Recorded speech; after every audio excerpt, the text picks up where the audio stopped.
جب اس کے نطفہ ناتحقیق مرزا بشیر الدین نے اپنے باپ کی انگریز کی دی ہوئی ٹھونسی ہوئی پنجابی کی تنی ہوئی نبوت کی تبلیغ پر امرتسر آیا،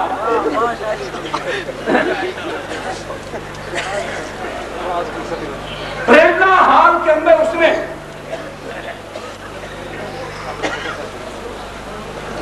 برطانوی استعمار کی ساختہ پرداختہ سنواری بنائی سمجھائی اور سوچی سمجھی نبوت کی تبلیغ کے لیے جب وہ وہاں پہنچا تو یہ وہ پہلا موقع تھا ہندوستان کی سرزمین پر کہ کسی مسلمان نے عوام الناس کے اندر کھڑے ہو کر اس جھوٹی نبوت کاذبہ کو للکارا۔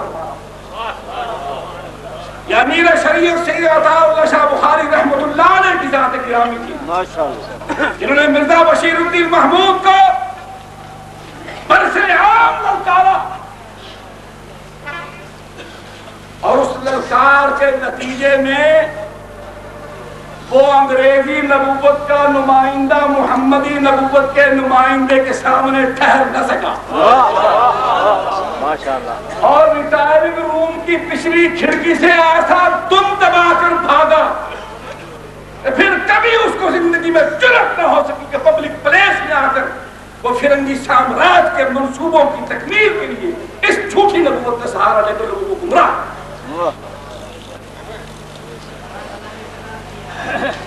آج اس جدوجہد کے نتیجے میں کن کن مراحل سے گزر کر یہاں پہنچے اس کی تفسیر بیان کرنے کے لیے وقت چاہیے، لیکن ایک بات ہم پر واضح ہے کہ اگر ہمارے اکابرین، ہمارے اسلاف، ہمارے بزرگ اگر ہماری طرح کے کمزور ہوتے تو آج یہ نتائج ہمیں دیکھنے نصیب نہ ہوتے۔ انہوں نے برطانوی استعمار کی آنکھوں میں آنکھیں ڈال کر بات کی، کسی قسم کی اپنی سیاسی قد و قامت کا لحاظ نہیں رکھا کہ ہم اس مذہبی مسئلے کو لے کر اٹھیں گے تو مسلمان عوام کے اندر گھسپیٹھیے قسم کے جو مسلمان ہیں ان کے ووٹ سے ہم معلوم ہو جائیں گے۔ انہوں نے علانیہ طور پر اگر مدح صحابہ کا مسئلہ آیا تو مدح صحابہ کی تحریک چلائی، قادیانیت کی سرکوبی کا مسئلہ آیا تو کھلم کھلا اس کی سرکوبی کے لیے میدان عمل میں نکلے، پوری قوم کو تیار کیا۔ آج ہم جس صورتحال سے دو چار ہیں جہاں وہ خوشکن ہے، اس کا ایک پہلو ہمارے لیے انتہائی دکھ کا باعث ہے۔ برسر اقتدار طبقہ ہو، ضیاء الحق کی فوجی وردی میں ملبوس شخصیت ہو، کیا غیر جماعتی بنیادوں پر الیکشن حاصل کرنے کے بعد قوم سے سب سے بڑا دھوکہ کرنے والی موجودہ مسلم لیگ ہو،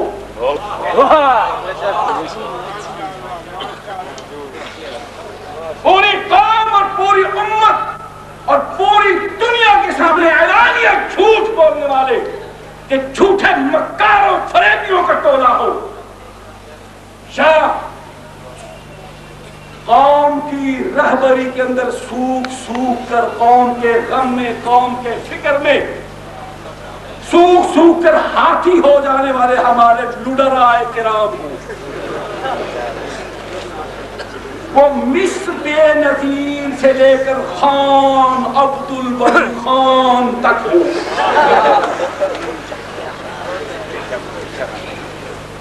ان سب کو پھٹا یہیں سے ملتا۔ یہ ان کے محافظ ہیں جن سے آپ پر سرے بیکار ہیں، ان کا کھاتے ہیں، انہی کا کھاتے ہیں، نمائندے تمہارا بنتے ہیں۔ صورتحال کی موجودگی میں ہمیں کیا کرنا ہے، کیسے ان حالات سے ہمیں نکلنا ہے، اپنے عظیم مقاصد کو حاصل کرنا ہے، اس کا فیصلہ آپ کو آج کر لیجئے، کل کر لیجئے، 90 میں کر لیجئے، مڈ ٹرم میں کر لیجئے، یا آپ کے ہاتھ میں۔ ہمیں اس موجودہ حکومت سے قطعی طور پر کسی قسم کی کوئی امید نہیں۔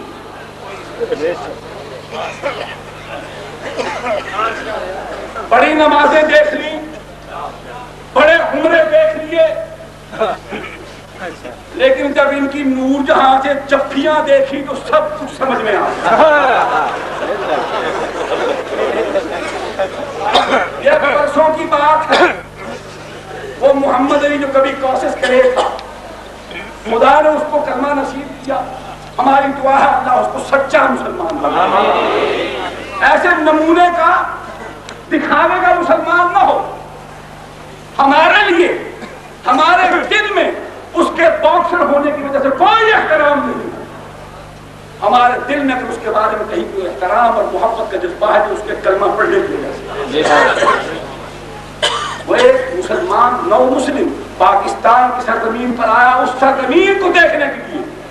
جو دنیا میں اس تعارف کے ساتھ معروف ہے کہ یہ پہلا خطہ زمین ہے جو لا الہ الا اللہ محمد رسول اللہ کے نام پر ایک جنگ لڑ کر حاصل کیا۔ وہ اس خطے کو اور اس خطے کے مسلمانوں کو دیکھنے کے لیے آیا، اور مسلمانوں نے اس کو جامعہ اشرفیہ میں بھی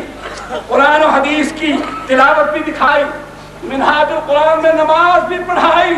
اور سرکار دولت مدار کی سرپرستی میں قوم کی ایک بیٹی کا ناچ بھی دکھایا۔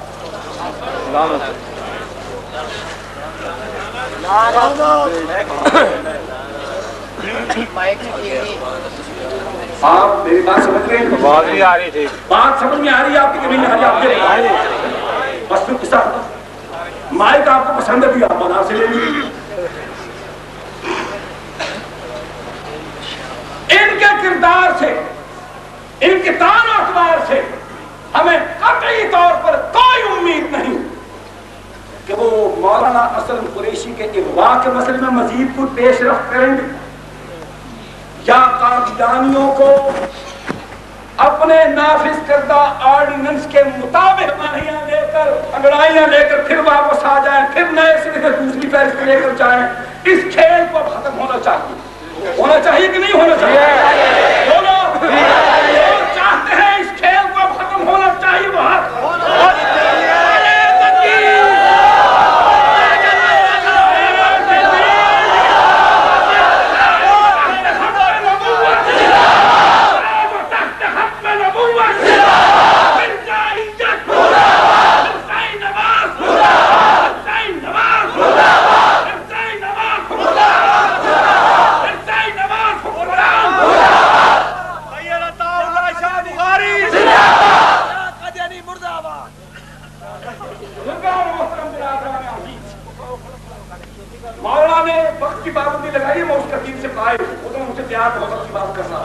مجھے احساس ہے کہ علماء بیٹھے ہیں، میرے بزرگ بھی بیٹھے، میرے بھائی بھی بیٹھے، مجھ سے بڑے بھی مجھ سے چھوٹے بھی، وہ تشریف لائے ہیں، ان کی باتیں بھی آپ سنیں، سب کی سنیں۔ یہ سب باتیں ایک سلسلے کی ہیں، ایک لڑی ہے، ایک کڑی ہے، ایک ہار ہے۔ صاحب دنیا میں کوئی بات نہیں، بات نہیں، بات کہنے کا انداز بات بدل دیتا ہے۔ سب مسلمان بھائی اپنے اپنے ایمان کے جذبات کا اظہار کریں گے، آپ مجھے سبق لے جائیں۔ میں یہ عرض کر رہا تھا کہ تفصیلات میں نہیں جا سکتا۔ ہم موجودہ حکومت سے یہ پوچھنا چاہتے ہیں کہ آپ نے ایک طرف قادیانی آرڈیننس نافذ کیا، اس سے آپ نے ایک ذمہ داری قبول کی، اس میں آپ نے قوم کو یہ مجدہ جاں فدا سنایا کہ مرزائی جو مرزا غلام قادیانی علیہ کو اپنا نبی، اپنا پیشوا، اپنا رہبر، اپنا پیر و مرشد، جو کچھ بھی الا بلا سمجھتے ہیں، اس کو اپنا الو کا چرخا، الو کا پٹھا، پرانی مرزا کی بائی شکل، چرخ چون، جو بھی آپ سمجھیں آپ کو حق ہے،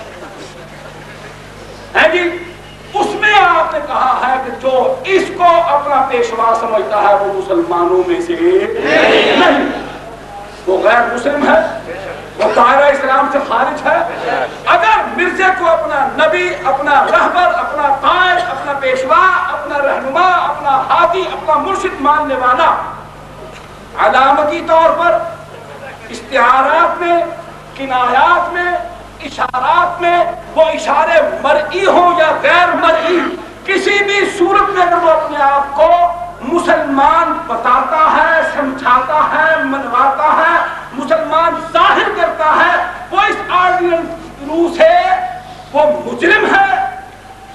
اس نے جرم کیا ہے، مسلمانوں کو دھوکہ کیا ہے، اس نے اسلام کی غلط انٹرپریٹیشن، غلط تعریف کی ہے، لہذا اس کو 2 سزائیں بیک وقت یا الگ الگ سزا اس کو دی جا سکتی ہے 3 سال تک، بمائے جرمانہ کے یا جرمانہ کے علاوہ ایک سزا۔ یہ آرڈیننس آیا، مسلمانوں نے تمامیت کا سانس لیا کہ چلیے مسلمانوں کی بے پناہ قربانیوں کے سلے میں ایک مجدہ کافرہ سننے کو ملا، لیکن اس پر عرصہ 4 برس کا گزر گیا۔ پہلا تحفہ اس آرڈیننس کے بعد ہمیں یہ ملا کہ اسلم قریشی غائب۔ پہلے جی اس آرڈیننس کے آنے سے پہلے بندوبست یہ کیا گیا کہ اسلم قریشی کو غائب کر دیا جائے۔ پھر اس کے بعد جہاں جہاں مسلمانوں نے اس آرڈیننس پر عمل درآمد کے مطالبات کیے، ان کے خلاف مقدمات قائم ہوئے، مسلمانوں کو گرفتار کیا گیا، ان کو پریشان کیا۔ اور اس کے علاوہ جناب ایک طرف ہماری توجہ اس آرڈیننس کو نافذ کر کے اس طرف لگا دی گئی کہ ہم حکومت کے بارے میں ٹھنڈے جذبات رکھ کر، خیر خواہی کے جذبات رکھ کر، نیک امیدیں وابستہ کر کے اس کی غیر اسلامی حرکتوں کا تعاقب کچھ کم کر، اس امید پر کہ مفاہمت کے ساتھ یہ کوئی مسئلہ طے کر دے۔ دوسری طرف دیکھنے میں یہ آ رہا ہے کہ واقعاتی شہادتوں کی موجودگی میں مرزا طاہر اسلم قریشی کے اغوا کے سلسلے میں ایک مجرم بنتا ہے، اس کو فرار کروایا گیا۔ اقلواس کیوں نہیں فرار ہو سکا؟ طاہر کیسے فرار ہو گیا؟ بھٹو کیوں نہیں فرار ہو سکا؟ اس لیے کہ ضیاء الحق وہ تیرا ذاتی دشمن تھا، انہیں نبی کے دشمن کو فرار ہونے کا موقع دیا۔ تو بات سمجھ میں نہیں آتی۔ پھر دوسری طرف ہم دیکھتے ہیں کہ پاکستان کے اندر تمام مرزائی، بڑے بڑے تاجر، بڑے بڑے مل اونر، وہ ظاہری طور پر، خفیہ طور پر، اعلانیہ طور پر صدر صاحب سے ملتے ہیں، وزیر اعظم صاحب سے ملتے ہیں۔ ملتان کا ایک معروف قادیانی مختار شیخ اور اس کی بیوی، مختار شیخ آج کل اپنی بیوی کے حوالے سے پہچانا جاتا ہے۔ وہ اپنی بیوی کے حوالے سے اس کی بیوی کیا ہے جی؟ وہ عورتوں کی نمائندہ ہے، ایم این اے یا ایم پی اے ہے جی۔ اور یہ واضح شہادتیں موجود ہیں، انشاءاللہ ہم پیش کریں گے چلاوے میں قدمت کہ اس کے تعلقات صدر صاحب کی اہلیہ کے ساتھ کیوں ہیں۔ 25 لائسنس اس نے ابھی حال ہی میں لیے ہیں۔ نعرہ تکبیر، مولانا عبد القادر صاحب روپڑی۔ آپ یہ کہتے ہیں کہ ہم اس ملک میں قادیانیت کے فروغ کے تمام دروازے بند کر دیں، ان کو اس آرڈیننس کے ماتحت اس کے مطابق زندگی گزارنے کے لیے جو ذمہ داری ہم نے قبول کی ہے اسے فرائض پورے کریں گے۔ دوسری طرف ہم یہ دیکھتے ہیں کہ قادیانیوں کو تجارت کے اندر، ملک کی داخلہ پالیسی کے اندر، ملک کی خارجہ پالیسی پر اثر انداز ہونے کے لیے کھلا مواقع مہیا کی جاتا اور اس پر حکومت کی طرف سے کوئی گرفت نہیں کی جاتی۔ اگر مسلمان اس قسم کے اجتماعات میں اکٹھے ہو کر اس پر گرفت کرتے ہیں تو الٹا ان کو وارننگ دی جاتی ہے، مقدمات قائم کی جاتے ہیں۔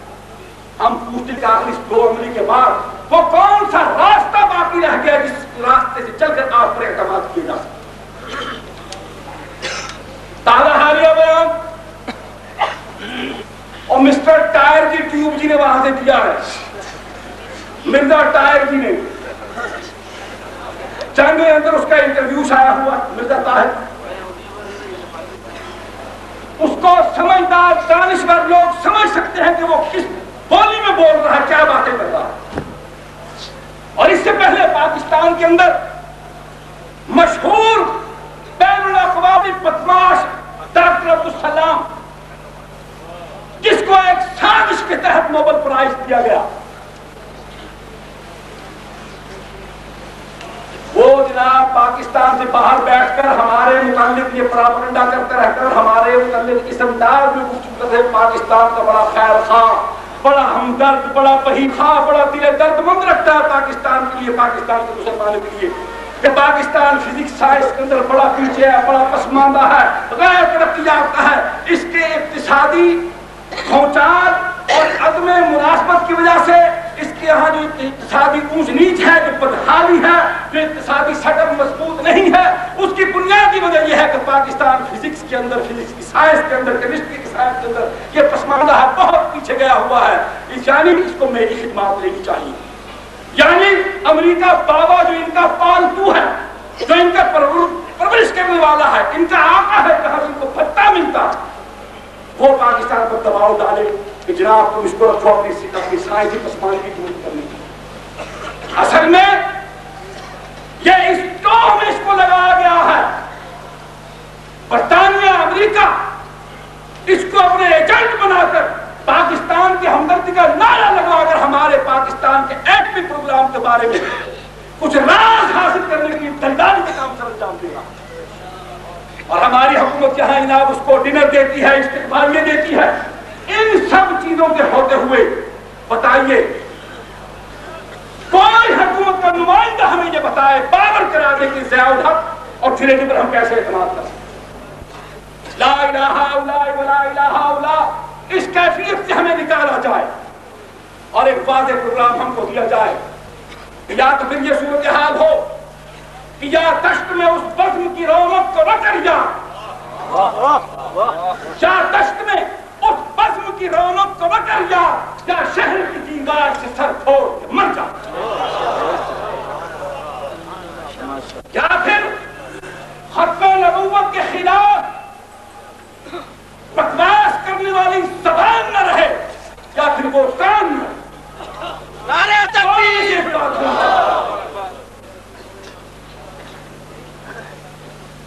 تیسری بات کہ ہم اس ملک کے اندر صرف قادیانیوں کو ہی یہ نہیں سمجھتے کہ وہی ختم نبوت سے ممکن ہے، جو بھی جس روپ میں بیٹھ کر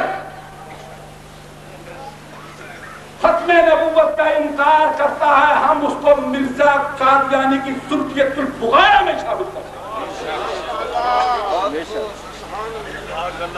وہ خبیثان عجم کا لیڈر خمینی ہو، یا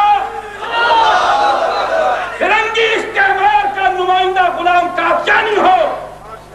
ہمارے نزدیک دونوں کی منزل ایک ہے۔ نعرہ تکبیر۔ آجو تحت ختم نبوت، آجو تحت ختم نبوت، فرمائیت سید عطا اللہ شاہ بخاری۔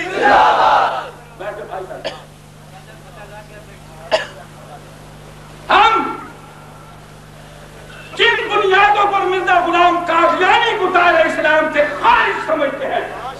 انہی بنیادوں پر اس طبقے کو بھی دائرہ اسلام سے خارج سمجھتے ہیں۔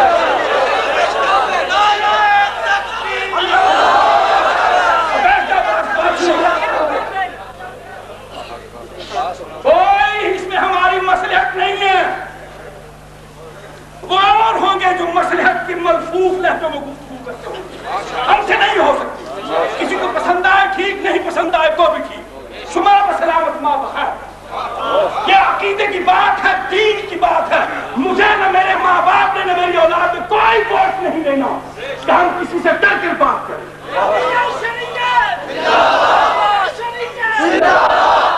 ہم سے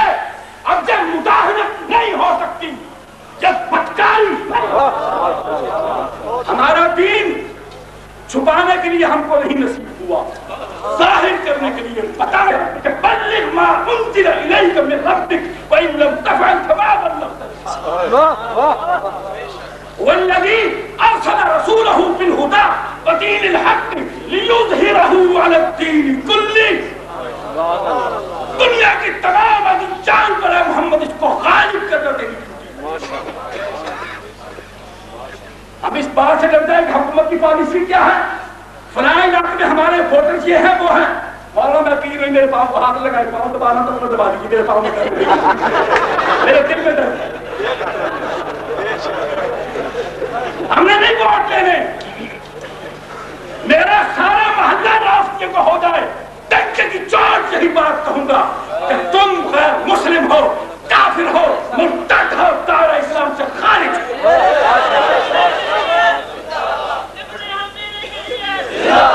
اسلامی نظام کی منزل اس وقت تک نہیں مل سکتی جب تک ظاہری اور باطنی دشمنوں کو تم کھلا چیلنج نہیں کرو۔ ہم اس میں کسی قسم کی رویات کرنے کو تیار نہیں۔ تو آج اس نشست کے حوالے سے جو بات داخل کرنے لگا ہوں اس کا کوئی واضح تعلق نہیں، لیکن چونکہ مسلک کی وابستگی ہے، دین کا تعلق ہے جو سب سے قوی ہے، نسبت دینی سب سے قوی چیز ہوتی ہے، اس کے بعد باقی رشتے خود بخود قوی ہو جاتے ہیں۔ میں تمام اکابرین کی وساطت سے مطالبہ کروں گا کہ خبیثان عدم کی سازش سے مولانا حق نواز شریف پر جو مقدمات قائم کیے گئے ہیں اور ان کے ساتھیوں کو ایک سوچے سمجھے منصوبے کے ماتحت مسلمانوں کے دو بڑے گروہوں کو آپس میں لڑانے کی سازش یہودیوں نے کی ہے، ان کے دلالوں نے کی ہے، ان کے ایجنٹوں نے کی ہے، ان کے گماشتوں نے کی ہے، خبیثان عجم نے کی ہے۔ یہ سازش خانہ فرہنگ ایران میں طے ہوئی ہے، شاہ جیونا کے بزرگ محلوں نے کی ہے، فہر امام نے کی ہے، عابدہ نے کی ہے۔ امت کے حال پر حکومت رحم کرے، دانش مندی کا تقاضا ہے، ملک کے حالات کا تقاضا ہے، ملک کی سرحدات کا تقاضا ہے، مسلمانوں کے اندرونی وحدت کو قائم رکھنے کا تقاضا ہے کہ اس جنگ کو نہ چھیڑا جائے۔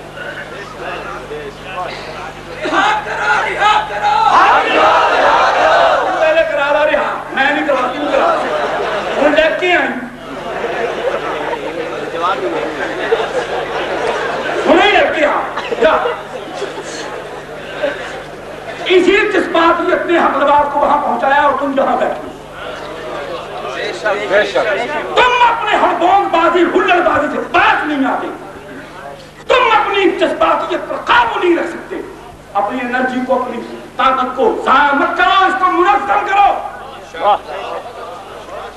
جگہ جگہ پر فساد دنگا کرنا کوئی کمال نہیں ہے، اور ٹکر ہوگی ایک مرتبہ ہوگی، فیصلہ کن ہو بس یہ نہیں کبھی یہاں یہ ٹڈے کی طرف ادھر طرف پھرنا، یہ کوئی کام نہیں ہے۔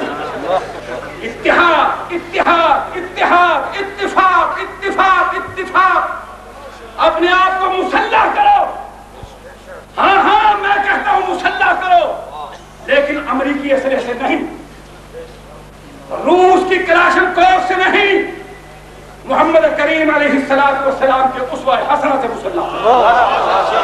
مسلمان کبھی اسلحے کی طاقت کے بلبوتے پر کامیاب نہیں ہوا، مسلمان اخلاص بنیاد اول، جذبہ الہیت، جو قدم اٹھاؤ اپنے آپ کو خدا کے سامنے جواب دے سمجھو، اللہ کی رضا کے لیے ایثار کے اسلحے سے مسلح کرو، اخلاص کے اسلحے سے، محبت کے اسلحے سے، رواداری کے اسلحے سے، رواداری مسلمانوں کے ساتھ، حنبلیوں کے ساتھ، شافعیوں کے ساتھ، مالکیوں کے ساتھ، غیر مقلد کہلانے والے محترم بھائیوں کے ساتھ، ان کی سب ہمارے سنی بھائی، یہی مسلمان ہیں اور سنی ہی مسلمان، سنی نبی کے طریقے والا، جو نبی کو مانتا ہے اس کا طریقہ لیتا ہے، جو نہیں مانتا اس کا طریقہ نہیں لیتا. جو طریقے والا ہے وہ سنی ہے، جو طریقے والا نہیں ہے وہ سنی نہیں ہے. جھگڑا ختم، وہ تو خود ختم کیے بیٹھے، ہم خام خواہ ایسی شکر بندوں کے پیچھے لگے ہوئے. محبت، اتحاد، اتفاق، اخلاص، ایثار، قربانی، یہ ہے مسلمانوں کی زیور، یہ ہے مسلمانوں کا اسلحہ. خدا مجھے اور آپ سب کو اس اسلحے سے مزین فرما دے انشاءاللہ. پھر منزل دور نہیں، جو قصد منزل حق ہے تو پھر کتاب مبین، جو قصد منزل حق ہے تو پھر کتاب مبین کو ہجوم تیر شبی میں چراغ راہ بناؤ. یہی ہے درس اخوت، یہی پیام خدا ہے کہ آدمی کے ستم سے تم آدمی کو چھڑاؤ. اور آخری بات، یہ بجا کہ آج اندھیر ہے،